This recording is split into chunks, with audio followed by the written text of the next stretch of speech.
The scent of chlorine and industrial-grade lavender clung to the air in the opulent hotel hallway, a smell Elias Vance associated with the invisible hands that kept his world pristine. But as he turned the corner, his arm linked with his mistress, Isabel, a laugh dying on his lips, he saw the source. A woman on her hands and knees, her body swollen with the late stages of pregnancy, scrubbing the marble floor. Her brow was slick with sweat, her movements weary but methodical, and as she pushed a stray strand of blonde hair from her face, her eyes met his. It was Chloe, his wife. Life for Elias Vance was a meticulously curated collection of successes. His tech empire, Vance Innovations, had sprung from a dorm room idea into a multi-billion-dollar monolith that reshaped modern communication. His penthouse apartment overlooked the sprawling, glittering expanse of Chicago, a kingdom he surveyed from a throne of glass and steel. He owned success. He wore it like a tailored suit, and it fit him perfectly. His wife, Chloe, was supposed to be the final, most exquisite piece in his collection. He'd met her at a charity gala, a vision of quiet elegance amidst a cacophony of social climbers. She was an architect with a promising career, but he had offered her a different kind of blueprint, a life without worry, a home that was a sanctuary, a future secured by his name. He had loved her, he thought, for her gentle nature, a calm port in the storm of his ambition. He'd encouraged her to leave her firm, to focus on creating their family, on nesting in the beautiful sterile mansion he'd bought them in the suburbs. A gilded cage, though he never saw the bars. But over the past year, a subtle frost had settled over their marriage. Chloe's quietness had morphed into a disquieting silence. The sparkle in her eyes, the one that had first captivated him, had dimmed into a distant, melancholic haze. She'd drift through their cavernous home like a ghost, her hand often resting on her growing belly, a physical reminder of the new life that felt, to Elias, like the only real thing left between them. He'd tried to fix it the only way he knew how, with things. A new Tesla, a surprise trip to Monaco she'd politely declined, a 5-carat diamond bracelet she never wore. He saw her detachment as a flaw in the design, a crack in his perfect world, and his frustration, a feeling he despised, had festered into resentment. That resentment found an outlet in Isabel Renault. Isabel was the antithesis of Chloe. As the head of marketing for Vance Innovations, she was sharp, sleek, and hungry. She spoke his language, the language of acquisitions, of market shares, of victory. She looked at him, not with the gentle, increasingly sad eyes of his wife, but with a mirror of his own ambition. Their affair had started as a spark of intellectual friction in a late-night board meeting, and had quickly escalated into a wildfire of clandestine lunches and stolen weekends at boutique hotels, disguised as business trips. With Isabel, Elias felt seen. He felt powerful. He wasn't a husband failing to make his wife happy. He was a titan of industry, admired and desired. She validated the man he wanted to be. While at home, Chloe's silence made him feel like an imposter. This weekend was no different. He told Chloe he had a crucial investor meeting in downtown Chicago, a necessary evil. He'd kissed her cheek, his lips brushing against skin that felt cool and unresponsive. He'd told her to rest, to take it easy, a command that always made her jaw tighten imperceptibly. "I will," she had said, her voice soft, her eyes focused somewhere over his shoulder. "You closed the deal, Elias." Now strolling down the plushly carpeted corridor of the Langham, one of Chicago's most exclusive hotels, he felt the familiar surge of adrenaline. Isabel was on his arm, her red dress a bold slash of color against the hotel's muted elegance. Her laughter was crisp and confident as she recounted a recent corporate victory. "We didn't just beat them, we annihilated them," she said, her nails also red, tapping his forearm for emphasis. "They'll be lucky to recover by Q4. "That's what I like to hear," Elias grinned, feeling the stress of his home life melt away under the warm glow of her admiration. They were on their way to the hotel's Michelin-starred restaurant, a prelude to a night in the presidential suite. It was a perfect plan, a flawless execution. They turned a corner, the hallway stretching out before them, a long expanse of gleaming Italian marble. And that's when the smell hit him, that odd, chemical scent of cleanliness. Ahead, a yellow, wet floor sign stood sentinel beside a bucket and a janitorial cart. And next to it, a figure that stopped his heart cold. It was the sight of the pregnant belly that he registered first, round and full under a drab grey uniform. Then the pail of murky water, the methodical, circular motion of a rag against the floor, the weariness in the slump of her shoulders. Isabel's chatter faded into a dull buzz in his ear. The world seemed to slow down, to zoom in with excruciating clarity. He saw the worn-out sneakers, the cheap, practical uniform, and the determined, exhausted set of her jaw. And then she looked up. It was a slow, tired movement. A woman disturbed from a thankless, back-breaking task. Her blonde hair, usually so perfectly coiffed, was plastered to her forehead with sweat. But there was no mistaking her face. The high cheekbones, the sprinkle of freckles across her nose, the wide, sea-green eyes, they were Chloe's eyes. And they were staring directly into his. Time fractured. For a split second that stretched into an eternity, the universe consisted only of the 40 feet of polished marble separating Elias from his wife. The air, thick with the scent of jasmine from a nearby floral arrangement and the acrid tang of cleaning solution, crackled with an impossible reality. Isabel's grip on his arm tightened. "Elias? What is it?" Her voice was a sharp, intrusive sound in the sudden, deafening silence of his mind. He couldn't answer.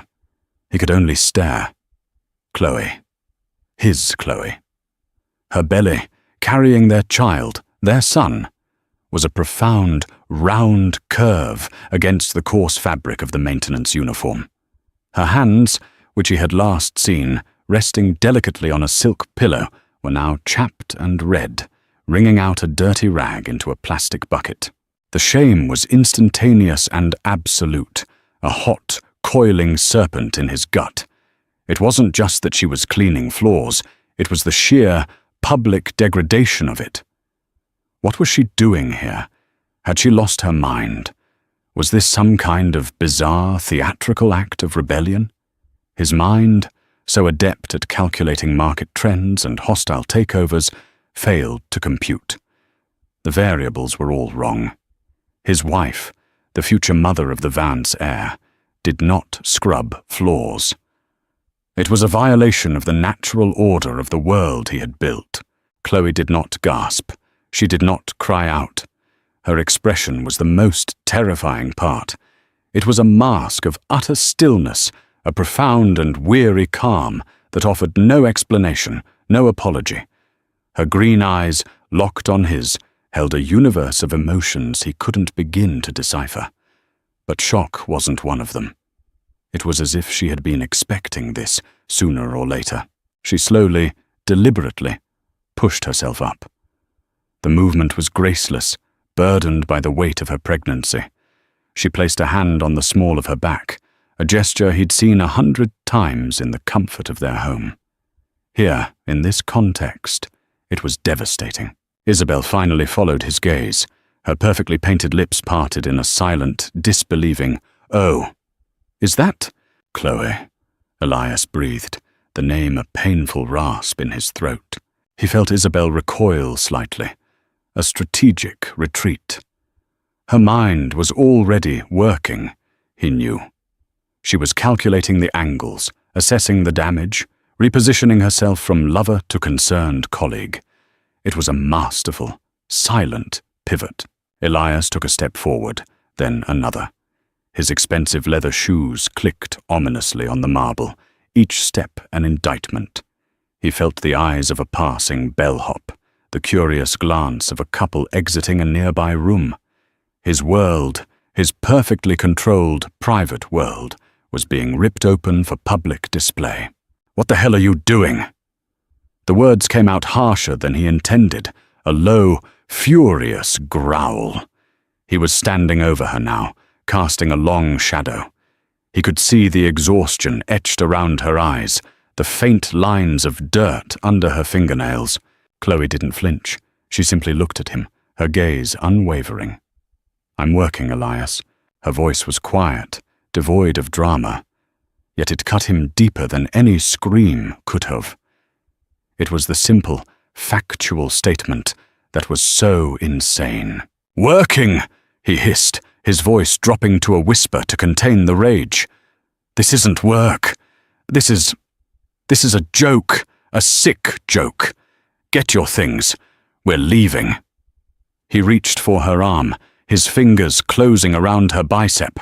She pulled back, not violently, but with a firmness that surprised him.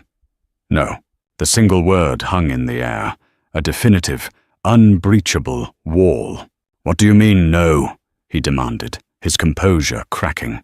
Humiliation was turning to white-hot fury. "Did you run out of money? Did you lose your credit cards? You could have called me. You don't do this." He gestured wildly at the bucket, the cart, the uniform. Isabel chose that moment to approach, her face a carefully constructed mask of concern. "Chloe, are you all right? Elias, maybe we should just get her out of here. She might be unwell." She placed a gentle hand on his back, a proprietary gesture that did not go unnoticed by Chloe. Chloe's eyes flickered from Elias to Isabel, then to the hand on his back. A shadow of something. Pain, resignation, perhaps even contempt, passed through her gaze. She looked back at Elias. "I'm perfectly well," she said, her voice still unnervingly calm. "And I'm not leaving. My shift ends in 2 hours." Elias felt like he was going to explode. The sheer absurdity, the defiance, was more than he could bear. This was a deliberate act of sabotage.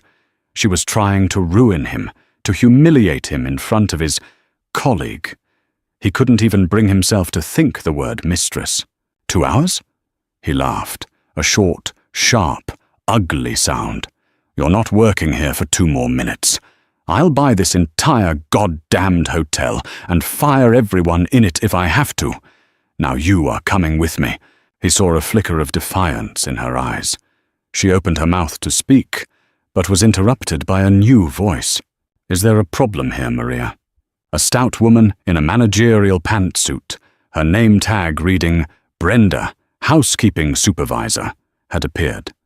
Her eyes, sharp and discerning, took in the scene. The expensive suit, the scarlet dress, and her pregnant employee, who was clearly the center of the conflict. Chloe turned to her supervisor, her posture shifting subtly. "No problem, Brenda. My husband was just surprised to see me." She said the word husband with a strange, almost clinical detachment. Brenda's gaze lingered on Elias, unimpressed.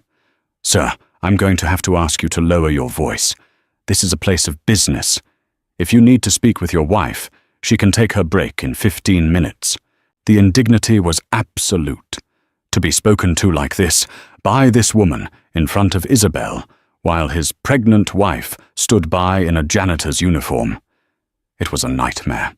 "You don't understand," Elias said, his voice dangerously low. "My wife doesn't work here." Brenda arched an eyebrow. "She's been working here for 6 months. Punctual, hard-working. One of my best.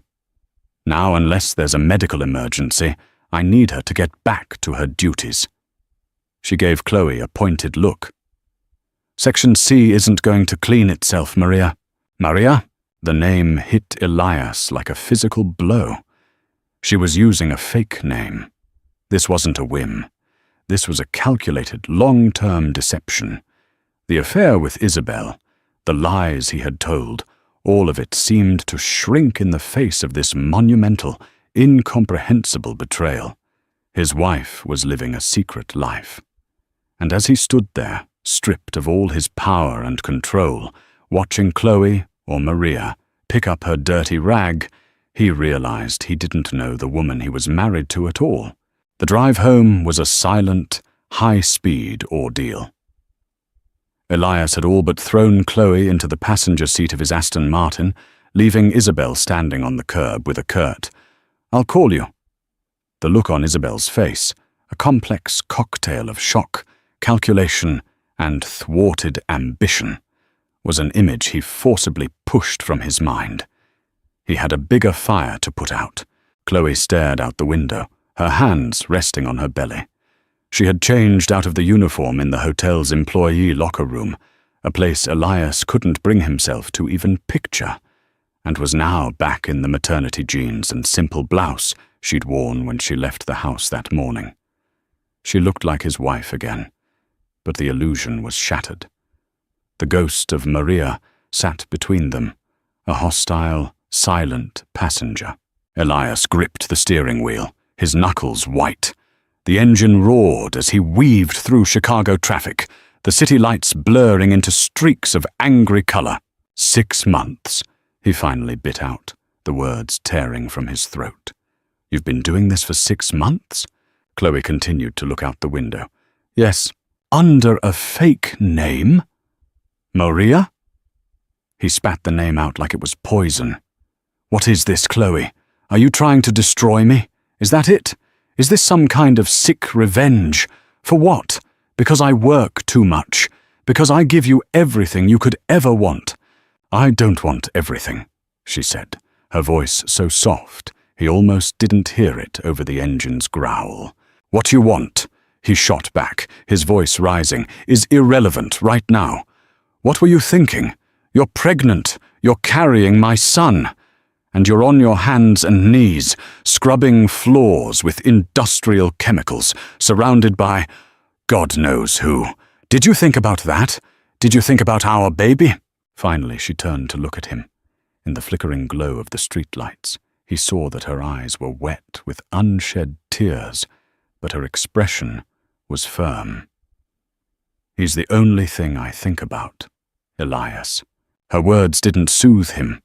They enraged him further. It felt like another lie, another piece of the puzzle that made no sense.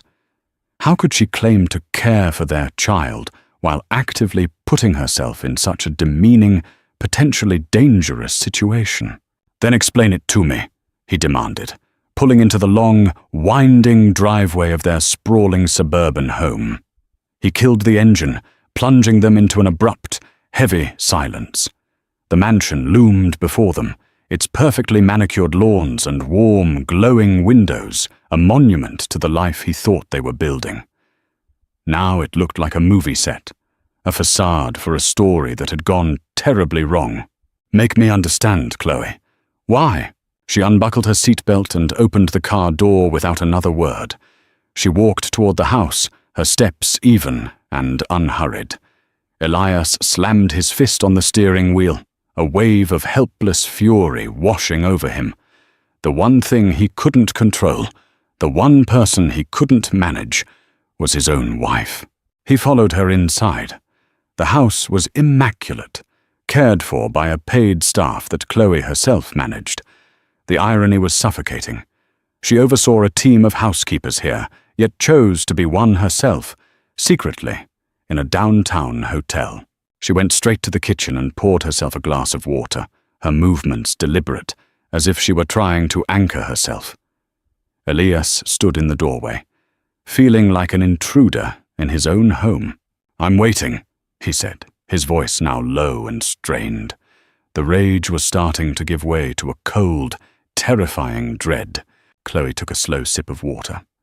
"There's nothing to explain," Nothing to explain? He roared, the sound echoing in the cavernous designer kitchen. My pregnant wife is secretly working as a janitor. My business associate, a woman I am trying to impress, sees her. My reputation, our life, our family's name. That all means nothing to you? Was she just a business associate, Elias? Chloe asked, her voice quiet but piercing. She set the glass down and met his gaze. The question landed in the space between them with the force of a physical blow. Elias flinched. The righteous anger he'd been clinging to suddenly felt thin, brittle. This isn't about Isabel, isn't it? Chloe's lip trembled for a moment. You were with her, at the Langham, holding her arm, laughing. On your way to a $500 dinner before you retired to the presidential suite you booked for your investor meeting. The detail, the precision of her knowledge stunned him. How did you know that? I work there, Elias, she said, a bitter, heart-breaking simplicity in her tone. I clean the rooms. I see the reservations. I see the names. I've seen yours before. With hers.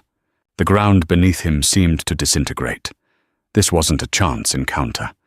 This wasn't the first time. She had known. For how long? She had known about his affair and had said nothing. Instead, she had donned a uniform and scrubbed floors in the very hotels where he conducted his betrayals. The power dynamic he had clung to his entire life evaporated in that single, devastating moment. He was the one who had been caught. He was the one who was exposed. His affair, which he had seen as a symptom of his marital problems, was suddenly cast in a new, infinitely more grotesque light. It wasn't a rebellion against a cold wife. It was an insult hurled at a woman who was silently, secretly, bearing an unimaginable burden. He sank onto one of the kitchen stools, the fight draining out of him, replaced by a profound and sickening shame. His carefully constructed world wasn't just cracked, it was a pile of rubble at his feet. And the woman standing before him, the one he thought he owned, was a stranger. A stranger who held all the cards, who had been watching him, knowing him better than he knew himself. Why, Chloe? He asked again. But this time it wasn't a demand. It was a plea. A desperate, whispered question from a man who had just realized he was completely, utterly lost. Chloe didn't answer his question. She simply turned and walked out of the kitchen, leaving Elias alone with the echo of his own hypocrisy. He listened to her slow, heavy footsteps ascending the grand, curving staircase. There was no slamming of doors, no histrionics. There was only a quiet, resolute retreat that felt more final than any argument. He stayed in the kitchen for over an hour, the polished marble countertops reflecting his strained, hollowed-out face. He tried to piece it together. He replayed the last 6 months in his mind, searching for clues he had missed. There were the yoga classes she attended 3 times a week, the volunteer meetings for a charity he'd never bothered to ask about, her fatigue, which he had callously dismissed as a typical symptom of pregnancy. He had been a fool, an arrogant, self-absorbed fool. He had seen her detachment not as a sign of her own secret pain, but as a personal failing on her part, an inconvenience in his perfect life. An inconvenience he had used to justify his own infidelity. He thought about Isabel, her sharp wit, her ambition, the thrill of their shared power plays. It all felt so cheap now, so tawdry and insignificant compared to the colossal, mysterious depth of Chloe's actions. Finally, he dragged himself upstairs. He paused outside their bedroom door, his hand hovering over the handle. He could hear faint sounds from within, the soft opening and closing of drawers. Steeling himself, he pushed the door open. The sight that greeted him sent a fresh wave of panic through him. An open suitcase lay on their king-sized bed. Inside, Chloe was neatly folding her clothes, not her designer dresses or expensive cashmere sweaters, but simple blouses, maternity jeans, the practical, unassuming clothes that he now realized were her true uniform. "What are you doing?" he asked, his voice barely a whisper. "I'm packing a bag," she said, not looking at him. Her focus was on folding a soft cotton t-shirt with meticulous care. "Packing for what? A trip? Where are you going?" The questions were frantic, desperate. "I'm going to my sister's for a few days." Her sister, Jenna. He'd only met her a handful of times. She was a no-nonsense ER doctor who lived in a modest apartment on the other side of the city. He always got the distinct impression that Jenna didn't approve of him, that she saw him as something ornamental and ultimately unnecessary in her sister's life. He had dismissed it as jealousy. Now he suspected it was insight. "Jenna's? Why?" "We can talk about this, Chloe. We need to talk about this." He took a step into the room, his hands outstretched as if to physically halt her progress. "I don't think I can talk to you right now, Elias," she said, finally raising her eyes. They were clear, resolute, and utterly exhausted. The fight was gone, and in its place was a deep, settled sorrow that frightened him more than her anger ever could have. "Everything I would say, you wouldn't understand." "Then make me understand," he pleaded, the old arrogance gone, replaced by raw desperation. "I'll do anything. I'll end it with Isabel. It was a mistake, a stupid, meaningless mistake." A small, sad smile touched Chloe's lips. "No, it wasn't meaningless. It was a symptom. Just like my job at the hotel was a symptom. We're sick, Elias. Our marriage is sick. And I think we need some distance to figure out if it can be cured or if it's terminal." She zipped the suitcase. The sound was deafening, a definitive, punctuating mark on their life together. She lifted the small bag. It wasn't much, he noticed, just enough for a few days, and walked towards the door. He stood in her way, a pathetic, human roadblock. "Don't go. Please. Chloe, please." She stopped, her face just inches from his. He could see the fine lines of fatigue around her eyes, the way she held her body with a protective stillness, guarding the child within. "When you look at me, Elias, what do you see?" she asked, her voice soft and clinical. He faltered. "I see. My wife. The mother of my child. I see the most beautiful woman I've ever known." The word sounded hollow, rehearsed, even to his own ears. "No," she corrected him gently. "You see a piece of your portfolio. An asset. Something you acquired to complete a picture of success. You see something that is supposed to be beautiful and quiet and grateful in the passenger seat of your expensive car. You've never once, in 5 years, asked me what I dream about." She moved past him, her shoulder brushing his. The brief contact felt like an electric shock. He turned and watched her walk down the hallway, her back straight, her steps measured. He didn't follow.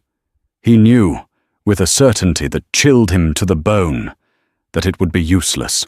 He was left standing in the doorway of their bedroom, surrounded by the trappings of a life that had been built on a foundation of lies, both his and hers. He had been betrayed, yes, but the more he thought about it, the more he realized he was the one who had committed the first, and perhaps the greatest, deception. He had married a woman he never bothered to know, and in doing so, had erased her. And as the sound of the front door closing echoed up the stairs, Elias Vance, the man who had everything, was confronted with the terrifying, undeniable truth. He was completely and utterly alone, and he had no one to blame but himself. 3 days passed in a suffocating silence. Elias moved through the mansion like a spectre, the house feeling more like a mausoleum than a home. He cancelled his meetings. He ignored the dozens of calls and texts from Isabel, eventually blocking her number in a moment of weak, desperate cleansing. Her world of corporate intrigue and calculated seduction now seemed alien and repulsive. He found himself wandering into the nursery. It was fully furnished, decorated in soft, neutral tones of cream and sage green. Chloe had designed it herself, every detail perfect. A tiny mobile of hand-carved wooden animals hung over the crib. A shelf was lined with books he'd never seen her buy. He picked one up. Corduroy. Good Night Moon. He ran his hand over the smooth, unblemished wood of the crib, and for the first time, a true, piercing fear for his unborn child seized him. Not for the child's physical safety, but for the world he was about to enter. On the fourth day, his phone rang. It was an unknown number. He answered with a sense of dread. "Hello?" "It's Jenna, Chloe's sister." Her voice was crisp, professional, and held no warmth. "She's agreed to see you. My apartment. 1 hour. Come alone." The line went dead before he could respond. The drive to Jenna's apartment was the antithesis of his usual commute. He left the Aston Martin in the garage and took one of Chloe's older, more practical cars, a simple Subaru. He drove through unfamiliar neighborhoods, past brick walk-ups and local grocery stores, a world away from the gleaming high-rises and manicured lawns of his own life. Jenna's apartment was on the 3rd floor of a clean but unremarkable building. She opened the door before he could knock, her arms crossed, her expression formidable.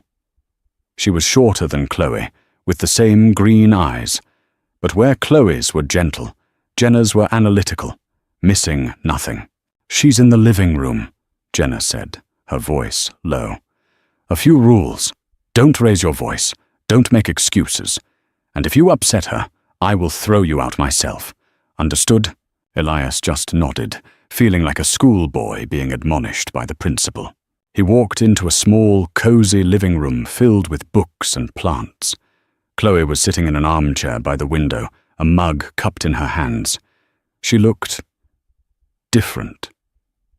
Here, in this simple, unpretentious space, she seemed more solid, more real than she ever had in their mansion. He stood awkwardly for a moment, before taking a seat on the couch opposite her. Jenna remained standing by the doorway, a silent guard. "Thank you for seeing me," he began, his voice hoarse. Chloe nodded, taking a sip from her mug. "I'm not doing this for you, Elias, or even for me, really. I'm doing it for him." She patted her stomach. He deserves a father who at least knows the truth. Elias braced himself. He was expecting a confession of an old affair, a hidden debt, some dramatic soap opera revelation that would explain her bizarre behavior. He was not prepared for what came next. "Before I met you," she began, her gaze fixed on the street outside the window, "I was engaged to someone else."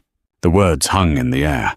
Elias felt a strange, illogical pang of jealousy. "His name was Mark," Chloe continued, her voice softening with a remembered tenderness that twisted something in Elias's gut. "He wasn't like you. He wasn't wealthy or powerful. He was a social worker. He worked with homeless youth in the city. His hands were always calloused, and he was always tired, but he had the most incredible laugh. He saw beauty in things nobody else noticed. He believed that every single person had inherent worth, regardless of their station in life." She paused, taking a deep, shaky breath. "We were 2 years out of college. We had a tiny, terrible apartment with leaky pipes. We were going to get married in the fall.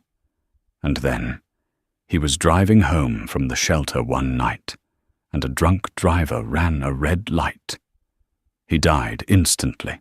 The story fell into the quiet room, piece by piece. Elias could only listen, stunned into silence. This wasn't a story about Chloe. It was a ghost story. After he died, she said, her voice thick with emotion, my world just shattered. Everything felt meaningless. My parents, with all their money and connections, tried to help. They sent me on trips, bought me things. My career as an architect, designing beautiful homes for wealthy people. It all felt so hollow. It was a world Mark had always gently questioned.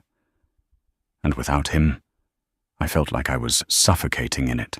She finally turned to look at him, and he saw the raw, ancient grief in her eyes. So I started a secret life. I needed to feel connected to him, to the world he lived in. I started volunteering at shelters, but it wasn't enough. I felt like a tourist in the land of hardship. So I got a job, a real, humbling, back-breaking job. First as a dishwasher, then stocking shelves at a grocery store, and for the last 6 months, as a cleaner. I used a different name, Maria, my grandmother's name. It was my way of taking off the Chloe Vance costume and just being a person who sweats and gets tired and feels useful. It was the only place I felt close to him, the only place I felt like myself. Elias stared at her, his mind reeling. All his theories, his anger, his accusations of revenge, they were all so pathetically, laughably wrong. She wasn't trying to humiliate him. She was trying to save herself. And then I met you, she said, her voice losing its warmth, becoming flat and analytical. You were so strong, so confident. You were everything Mark wasn't. I thought you could protect me. From the grief, from the emptiness. I thought if I built a perfect life with you, a perfect home, had a perfect family, maybe it would finally fill the hole that Mark's death left behind. I let myself be acquired, Elias. I let you put me in your gilded cage because I was too broken to build my own life anymore. The truth was a brutal, cleansing fire. He had not been her savior. He had been her anesthetic, and the affair with Isabel, he had cheated on a grieving woman who was desperately trying to keep the memory of her dead fiancé alive. The thought was so vile, it made him physically ill. But the cage was still a cage, Chloe finished, her voice a near whisper, and the silence inside it was deafening. So I kept my secret. I kept Maria alive. I needed her. Because cleaning floors in a hotel felt more real, more honorable than hosting dinner parties in our mansion. At the hotel, I was earning my place. At home, I was just an ornament. She placed the mug on the windowsill. I know you think I betrayed you, but I was just trying to breathe. And when I saw you, with her, in that hallway, I didn't feel anger, Elias. I felt clarity. I realized I had traded one ghost for another. I was hiding from Mark's memory in your wealth, and you were hiding from our empty marriage in her arms. We were just two strangers, haunting the same house. The secret was out, and it changed everything. It wasn't a weapon she had wielded against him. It was a shield she had used to protect the last, most vulnerable part of herself. And in his arrogance, he had tried to rip it away from her, exposing a wound so deep he could never have imagined it. The confession hung in the air of Jenna's apartment, dense and unbreathable. Elias felt as though the floor had given way, plunging him into a cold, dark abyss of understanding. Every interaction, every argument, every moment of silence with Chloe over the past 5 years was instantly recontextualized. He hadn't been married to a woman. He'd been married to a memory and a desperate attempt to escape it. His own betrayals felt pathetic and juvenile in comparison. He had sought validation in Isabel's ambition because he was too cowardly to face the quiet disappointment in his own home. He had mistaken Chloe's profound, grieving detachment for personal rejection. He hadn't been betrayed, he had been oblivious. I didn't know," he stammered, the words feeling utterly inadequate. "Chloe, I am so sorry." Jenna, who had been a silent, intimidating presence, let out a short, sharp sigh. "Sorry doesn't fix it, Elias." "I know," he said, looking at Chloe, pleading with his eyes for her to see the genuine shock and remorse that was flooding him. "I know it doesn't." Chloe just gave a small, weary nod. There was no absolution in her eyes, only a deep, bottomless exhaustion. The conversation was over. He left Jenna's apartment in a daze. The city, once his kingdom, now felt like a foreign landscape. He drove, not back to the empty mansion, but to his office. The headquarters of Vance Innovations, usually a symbol of his power and control, felt like a hollow shell.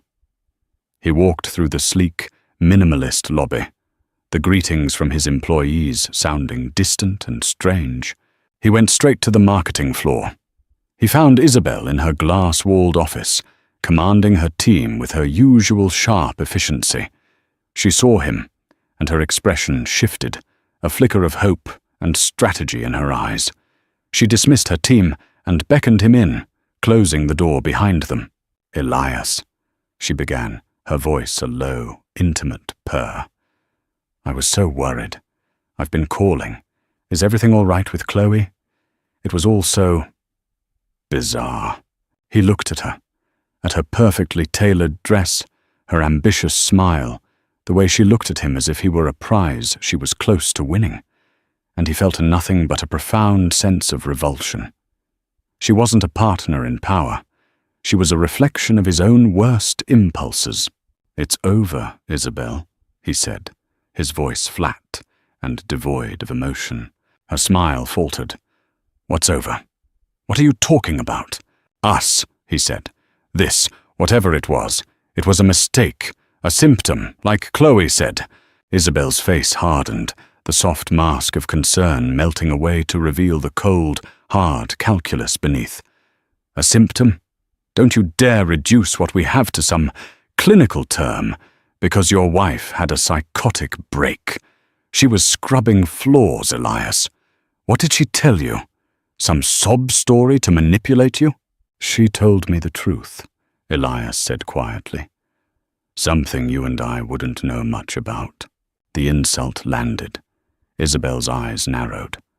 "The truth? Let me tell you the truth. You came to me because you were bored. You came to me because I understand you, because I challenge you, because I see the king you are, not the wallet she married. Don't throw that away because she decided to play martyr for an afternoon." Her words, which once would have stoked his ego, now only highlighted its fragility. He saw her with a blinding, terrible clarity. She didn't see him. She saw his power. She saw a faster elevator to the top floor, and he had let her use him, just as he had used her to avoid the uncomfortable truths of his own life. "I'm not a king, Isabel," he said, a bitter self-awareness in his tone. "I'm a fool and a coward. I used you to avoid dealing with my own life, and you used me for your own ambition. I think that's the only honest thing that's ever passed between us." Isabel let out a sharp, incredulous laugh. "Oh, I see. So she's reeled you back in. The damsel in distress. It's pathetic." "No," Elias said, turning to leave. "It's clarity." "You'll be back," she called after him, her voice sharp with fury. "When you get tired of her sad little drama, you'll be back." He didn't turn around. He walked out of her office, past the curious eyes of her team, and didn't stop until he was back in his own. He stood at the vast window, looking down at the city below. It all looked different now. Not like a kingdom to be conquered, but a complex, sprawling network of millions of lives, millions of stories as deep and painful as Chloe's. He had been living on the surface, in a world of glass and steel and illusions, completely blind to the real, messy, painful, beautiful world below. He had spent his life building an empire, but he had failed completely at building a life. The foundation of everything he valued, his marriage, his self-image, his understanding of the world, had been shattered. And as he stood there, alone in the monument to his success, he knew he had to tear it all down and start again. The weeks that followed were a period of quiet demolition. Elias didn't try to contact Chloe.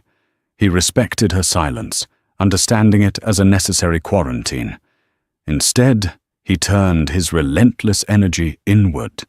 He found a therapist, a silver-haired man with kind eyes who listened patiently as Elias clumsily unpacked a lifetime of insecurity, of equating net worth with self-worth, of his deep-seated fear of returning to the poverty of his childhood. He began dismantling the gilded cage. He put the suburban mansion on the market, the cavernous rooms a constant, painful reminder of his failures. He moved into a modest but comfortable apartment downtown, one that felt like it belonged to a man, not an institution. He fired the personal chef and started cooking for himself, burning the first few meals, but finding a small, grounding satisfaction in the simple, honest act of preparing his own food. He also cleaned house at his company. He accepted Isabel's resignation, which she tendered with a cool, professional fury, along with a severance package that was generous but final. He started spending less time on acquisitions and more time walking the floors, talking to his employees, learning their names and their stories. He was trying to learn the language Chloe and Mark had spoken, the language of inherent human value. 3 months after the encounter at the hotel, Chloe's sister Jenna called him. "She's had the baby," Jenna said, her voice softer than he'd ever heard it. "A girl. Lillian. They're both healthy." Relief washed over Elias so intensely his knees felt weak. "Can I—" "She'll let you know when she's ready, Elias. Be patient." 2 more weeks passed. Then he got a text directly from Chloe. It was a picture of a tiny, sleeping baby with a wisp of blonde hair, swaddled in a soft pink blanket. Below it, a simple message. "The visitor's wing at St. Mary's, room 302. You can come now." He bought a small, plush teddy bear, feeling foolishly nervous as he walked the sterile hospital corridors. He found the room and paused at the door, his heart hammering. He pushed it open gently. Chloe was sitting up in bed, looking tired but serene, and in her arms was the most beautiful thing he had ever seen. Lillian, his daughter. She looked up at him, and her eyes were not angry or sad. They were just watchful. "Hi," she said softly. "Hi," he whispered back. He walked closer, his eyes fixed on the baby. "She's perfect." "She is," Chloe agreed, a gentle smile on her lips. She looked down at their daughter. "She looks like you," around the eyes. He sat in the chair by the bed, placing the teddy bear on the nightstand. They sat in a comfortable silence for a few minutes, the only sound the baby's soft breathing. "I sold the house," he said finally. Chloe looked up, surprised. "You did?" "Yes, and I've started seeing someone. A therapist." He felt his cheeks flush, but he pushed on. "He's helping me understand a lot of things. About my father. About why I always felt like I had to build walls of money around myself." Chloe listened, her expression unreadable but attentive. "I know sorry is a useless word, Chloe," he said, his voice thick with emotion. "I can't undo what I did. I can't erase the pain I caused you, the disrespect. I was a terrible husband, because I wasn't a whole person. I was just a collection of ambitions and fears. And I am so sorry for the man I was." He wasn't asking for forgiveness. He was just stating a fact, a confession. Chloe looked from his face to the sleeping baby in her arms. And the man you are now? He's under construction, Elias admitted, with a wry, self-deprecating smile. But he's learning. He's learning that value isn't on a balance sheet, and he wants to be a good father. If you'll let him. Tears welled in Chloe's eyes, the first he had seen her shed through this whole ordeal. She nodded slowly. Lillian deserves a good father. A few weeks later, Elias learned through Jenna that Chloe had officially launched a non-profit foundation. It was called the Markwell Project, a fusion of Mark's name and her own. Using a substantial trust fund from her own family, a fund she had never told Elias about, she had started an architectural firm that designed and built beautiful, sustainable, and affordable housing for low-income families and homeless shelters. Her work at the hotel hadn't just been penance, it had been research. It had been her way of understanding the community she wanted to serve. Elias, humbled and awed by her strength and purpose, made a call to his financial manager. He made a multi-million-dollar donation to the Markwell Project. It was completely anonymous. It wasn't a way to buy her back. It was his first real investment in the world she had tried to show him. A world where wealth wasn't for hoarding, but for healing. Their new life took shape slowly, cautiously. They were not husband and wife. They were co-parents. He would visit Chloe and Lillian at Jenna's apartment, and later at the small, charming house Chloe rented near her new office. He would hold his daughter, feed her, change her diapers, and talk with Chloe, truly talk, for the first time. They talked about Mark. They talked about his therapy. They talked about her designs. They were two broken people, learning to be whole on their own, side by side. There was no dramatic reunion, no cinematic kiss in the rain. Redemption wasn't a destination, it was a daily practice. It was in the quiet respect he showed her, the steady presence he provided for their daughter, and the slow, painful, and deeply necessary work of becoming a man worthy of a second chance. The future was unwritten, but for the first time, it felt hopeful. It was a foundation built not on illusions or acquisitions, but on the rubble of their past, from which something real, and perhaps one day beautiful, could finally grow. The story of Elias and Chloe is a powerful reminder that the lives we see on the surface often hide deep, complicated truths. It's a journey of profound betrayal and unexpected redemption, showing that it's never too late to tear down the walls we've built and discover who we truly are.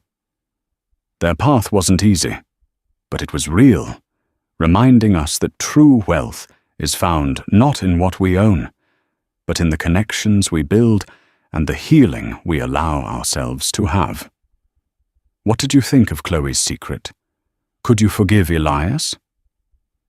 Let us know your thoughts in the comments below. If this story touched your heart, please give this video a thumbs up, share it with someone who loves a powerful story, and don't forget to subscribe to our channel for more emotional fiction that will stay with you long after the screen goes dark. Thank you for watching.